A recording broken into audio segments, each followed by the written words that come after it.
All right, welcome back, everybody. I hope you're doing well to another episode of this, I suppose, short podcast. And I'm very happy with Tom coming on again, once again. And yeah, I was going to have a quick little discussion on West Ham and all things kind of football for the next 15, 20 minutes. So hope you enjoy. And if you do, click a like on the video and subscribe. I really appreciate it. So starting off really is the big thing. We'll just put under the banner here. The first discussion is what went wrong with the what turned into probably the best even 30 minutes of football I've probably seen this season from West Ham to a West Ham that I'd say we can relate best to last season. What do you think went wrong the weekend? Well, I think there's many things, to be honest, that play part. I think a key one was John Moss. Yeah, I mean, I think we can all agree. You look at some of the decisions, I think that really knocked the confidence because in the first 30, 35 minutes, like you said, we really wanted something. We were playing brilliantly. And then after that, they scored one and then everybody's heads dropped. The only person I saw that really wanted anything in that second half was Declan Rice. Everybody else was, they didn't seem to be bothered.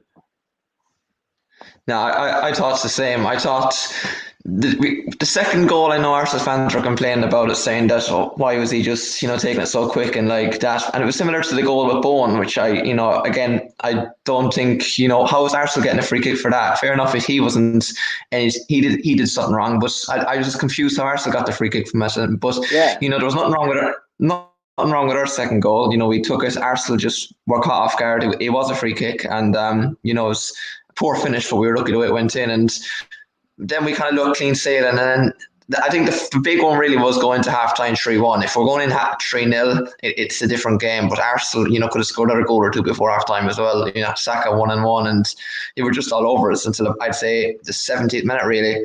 And just the loss of momentum, I think. Just panic in a toss. We didn't look great defensively. I thought, down Creswell's side, he was, Ben Rama wasn't exactly tracking back and helping him out. And I'd say it was nearly a point. It was 2 points drop considering the position we were in. But, at the end of it, the way we're hanging on at the end, I think we just have to take that as a point and a positive. yeah, I think it feels like a loss because to have a 3-goal lead and to blow it in that fashion the way we did, that's not a team that should be put that's not a team that's fighting for Europe. Yeah, you can, if you're going for Europe, especially those type of games, you have to hold on. You don't see anyone else doing that except Spurs, and I know Spurs fans are saying that, laughing and all that, but look, they do it consistently. West Ham, once in the blue moon. So it's a tough one really, but if you look back at those games, the four City, United, Arsenal, and Leeds, we've picked up the win, and Spurs I suppose to throw in there as well. Spurs, I think. Even now we look back at it, that was a huge 3 points because we could have been only looking at, imagine 3 points less now or 2 points less. That was a start of kind of that tough run we were looking at, and it was a good way to kick things off. And we gave a good counter ourselves against City. Then that Leeds win was huge as well. And I think a few times as well this season we've kind of rode our luck against teams like Leeds, the Villa game at home, Spurs, and we've kind of held out and won the game. And maybe that was just a game that our luck caught up with us, and it's maybe a wake-up call. Exactly. But look, we've a game now against Wolves after international break. We haven't always got the best record against Wolves since they've come back up, and they, as bad as they've been this season, the league, they've got a few good players in there. You still worry about Adama, especially against Creswell. Jimenez probably will be back now. Their defence is on its day can be very good, but that's a side this season that we've 4-0 up. We beat them 4-0 at home this season, and that was at the start where we weren't even hitting form then. So. If it's a big chance again now to bounce back because 2 points behind Chelsea now, where Tottenham have caught up with us. Liverpool, all they need is a few games, and they've an easy run in, so they could easily finish above us. So, look, I always said Champions League is still a dream. The maybe 6th, 7th place could be the realistic goal, and if we can get a few good results for us now going into these final few games where we have more winnable opponents, that will be massive, I think. I think as well, like you said with Wolves, we've not got the best record, but to do the double this season would really boost us. I know obviously Yeah, that's true. The injury's back as well. Like, how big do you think Masuaku's role could be like for this season? Would you go back for back five against Wolves with him? I think a back five's risky because obviously Masuaku's just coming back in, and to put him straight in against Adama Traore, that's going to be Yeah. a really tough matchup coming straight from injury. But I think whatever Moyes puts out should be trusted. It depends. He kind of puts himself in like a tough situation sometimes because there's more games out there that you'd expect, and you say, okay, fair enough, I can agree with the five at the back. But when you see games like United and the Brighton game, a few months Yeah, ago, you're just questioning what's the point? Like, especially that United game because it wasn't such a free hit, but. It, like because of the results I remember that weekend, if we had gone for it and still got hammered, at least we've no kind of regrets. And in the last few weeks, we've already got the Arsenal game because of the 3-0 up, and then United we didn't play great. Like if we played like we did against City against United, I'd say we probably would have got at least a point. But exactly.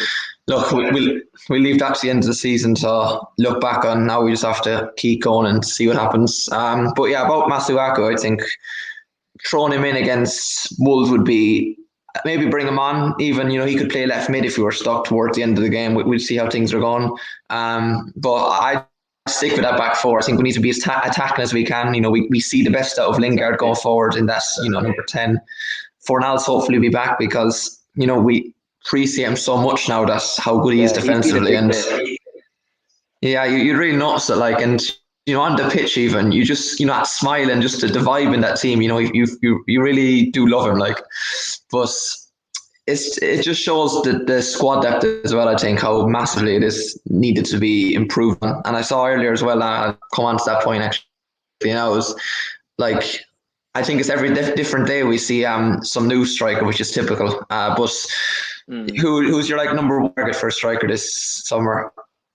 For me, it's got to be Tony for the form he's been in consistently this season. When you think as well, he's an Yeah, English striker, so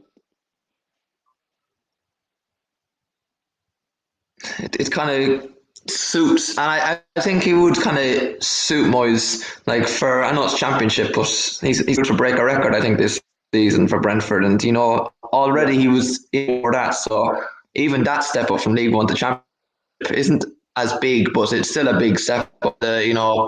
Be a major reason why they're up there now, challenging for the automatic at the moment is a big reason why clubs are looking at him. But yeah, I saw today. The other day was Armstrong we were looking for, and then I don't know if this season he hasn't like scored or he hasn't been as good scoring goals. And then there was Sima, who another Slavia Prague player, who I think he could be very good. I think he just suits someone who kind of just runs in behind. He's yeah. he's kind of fast. He can play out wide as well. I think he'd be a good bit of business. We'd have to I think see. Moyes, I think, has not been wrong with the signings he's made so far. So, I got to give him a chance. If Dawson works out, then anything can work out with him, I think. yeah, like you said, Seaman's got that. He knows Souček and Soufal, so I think Seaman would be someone that would fit straight into the team. Yeah, and that goal Whereas if against, you was want it someone Leicester he like, got? yeah, He just seems like an all-round beast up top, like. I think as well the one I wouldn't mind signing, but don't is Adam Armstrong. But at the same time, he's really small, and when you think of how much of an aerial threat we are, That's true, actually, yeah. Antonio's like just the perfect height. Like he's tall, but like he's not too tall, so he's able to like run in behind the defense, and he's just really pacey, and he just suits our he's kind of very our style of play. physical as Because well. who? Antonio is very physical as well, so he Yeah, he's got that kind allows of. himself to win. Yeah, he's got that all round. Like what we don't want to do, and we've seen it since I said I don't know how long now. West Ham is they start strikers like last one Haller, and he just kind of he did try, he did want to do his best, and you kind of saw when he left, he said that as well. But he kind of just it just didn't suit in the Premier League, and we've got to monitor that with other leagues as well. How number one, how they would suit in the league, and number two, how they'd suit in the team. And we can't be changing our style too much as well because it's working for us. So even if they're good, we can't just accommodate them just because it suits them. So it's a really big decision here because we don't want to throw money at something and it doesn't work again. We need someone who will run.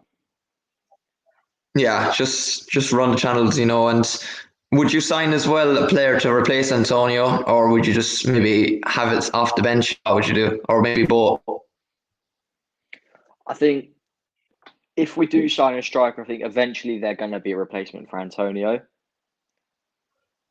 Yeah. Because as good as he is, he lacks consistency at the moment because he's so injury prone. He can't run like he used to be able to. Yeah, he's kind of always scared in case he pulls another injury because the pressure on him right now as well is huge. Like if he doesn't if he gets injured, like even with no goals when he scores sometimes, he always just works so hard and brings other players into the game and he'd be a big loss. So the amount of games he has, even over the Christmas period, he was playing 2-3 games a week before he got injured, and I'd say that was tough. He had to nearly save his energy for one game to just have it in the other game. And, it's kind of hard on him, and he's been a really good servant to the club over the years. He'd be, when we do get another striker and hopefully it works out, he'd be a really good asset though. Even if we don't start him off the bench, he can play out wide like he used to before. And I remember a few years ago, he was playing right back. Like he'd feel like a new signing off the bench if we got an actual striker who, worked. So that'd be a positive. And it would probably help him with injuries as well. That he doesn't have to play so much. I think the most Yeah, important go on. target for summer is we've got to get Lingard. We've got to keep hold of Lingard. Yeah, he said he's more to come, which makes me excited. Like because what we've seen of him now, like he's one of the most informed, attacking midfielders in the league. Which is, I thought maybe he makes some sort of an impact, but what he's done, it feels like what we've got with our players so far has been like good, but he's just been that next level up, and it feels like he's nearly too good to play for us at the moment, and we didn't expect that. So all the best. Hopefully, for more to come. Yeah, I think that a good cam and the striker is a big one. A good central midfielder would be, for Suchek last night looking at hat trick. Like, I mean, Yeah, it's just if we lost someone like that, it would take away both sides to our game, attacking and defensive. So we need to have a player that can suit us in midfield as well if needed to come in. And probably championship, I'm actually thinking there would be, because I saw a point the other day, like who'd be the best player we could get that would want to sit back up in the bench. So, hungry talent in the championship might be that wants to fight for his place, might be the best option for a replacement if on the bench for them. I think I agree with that. I think this summer window is going to be a really tough one. Yeah, and like Europe decides a lot of it too. If we can get even Europa League, like that could really get a few people in there and raise a bit of funds. Well, God knows what the owners will do with it, but it'll be there anyway. And I think there's still a few bits of deadwood maybe to get out of the team. Who would you definitely try and get? I think Balbuena's leaving, all right. So did you say that's a good decision? I think it's a shame, but he's not really seen enough action for a player of his ability. So I understand why.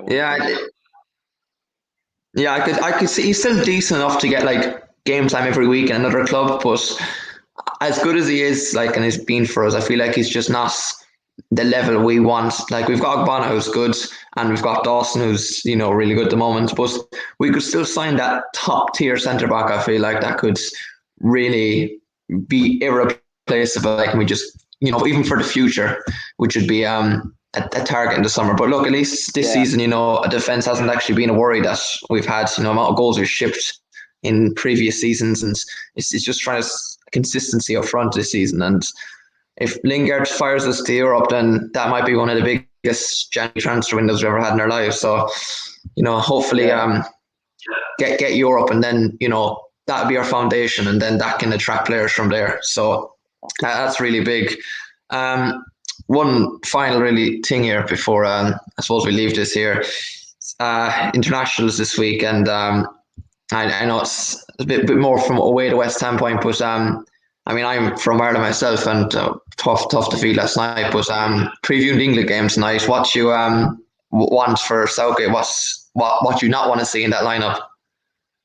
I don't want to see five at the back. It's a team that have conceded like 25 goals or something like that in like their last five. So he's just there's so much attacking talent in this England side that There's no use in It's playing five at the back. especially against San Marino, like the crowd can't score. They just concede too much, and I think this is one of the best games. I know it's a qualifying game, but this is one of the best games you're probably going to see. Be able to use your squad depth this evening, bring on those changes, see how they Exactly. go, and make a real name for themselves. Like, I think it's one of those games where we'll but hand out babies to. yeah, I think definitely. Like, I think you could see. I'd like to see like what Watkins can do in an England shirt. Calvert-Lewin give him another chance. Saka, I think Yeah, Foden's really good. If they're doing this, they're not going to get many chances, under Southgate probably because he just likes, he's the usual defence players back there. But if you do, these are the sort of games, and I mean, look, England will obviously qualify for that World Cup, and these sort of games aren't a gimme by any means. Like some of them, you've got to just show what you've got. Hopefully, what's Maguire will probably start back there, I would imagine. Stones. I think yeah. Southgate said he wants to go play three at the back or something. So, who would your third centre back be for England? For me, I'd have Connor Cody in there. Would you, despite like this season as well? Do you think Yeah, he'd still be okay there? I think just for the fact that obviously there's other leaders on the pitch, but to have that leader as well in centre back. Yeah, or maybe even put Kyle Walker into like a back three, a bit of pace back there as well. Mm, And he'd probably be yeah, used there. Would you say it's better like maybe it's like a wing back or something?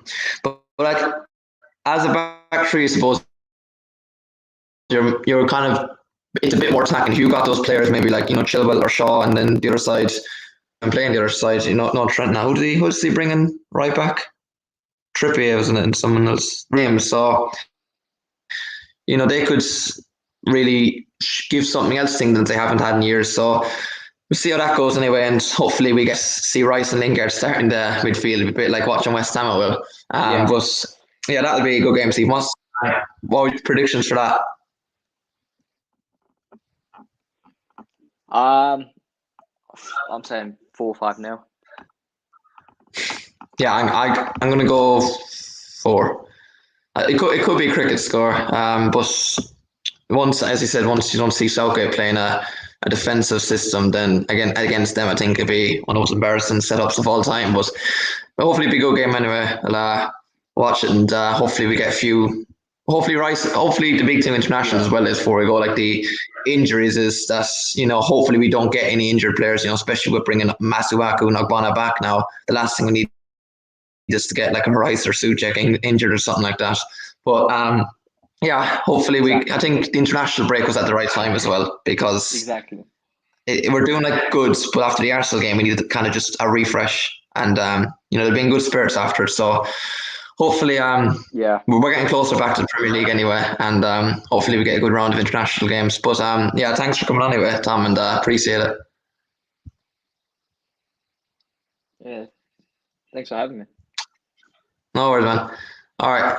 Hopefully, speak if you're on next week. You could do it again if you're up to that, and preview a bit more the Wolves game and see how we go. But see you next time, anyway, bro, and talk to you.